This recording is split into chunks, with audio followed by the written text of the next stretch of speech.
মেঘ বলতে আপত্তি কি? বেশ, বলতে পারি।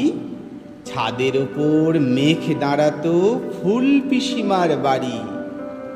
গ্রীষ্ম ছুটি চলছে তখন। তখন মানে কবে?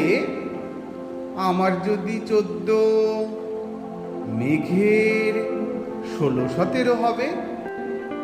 ছাদ থেকে হাত ছানি দিত। ক্যারাম খেলবি? আয়। সারা দুপুর কাহাতোগার ক্যারাম খেলা যায়। সেই জন্যেই জোচ্চুরি হয়। হ্যাঁ, জোচ্চুরি হতো।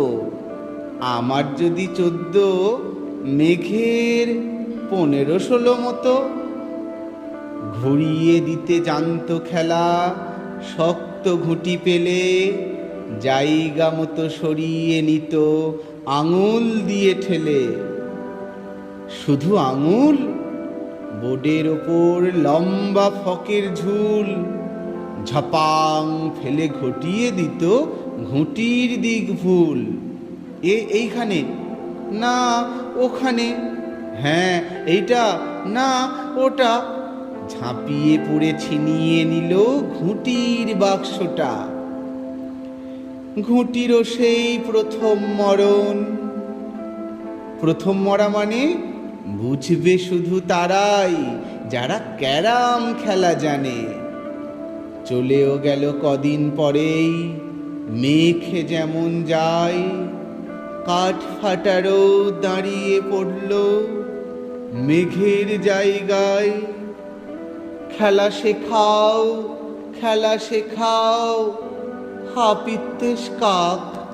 কলসিতে ঠোঁট ডুবিয়েছিল, জল তো পুরে খাক।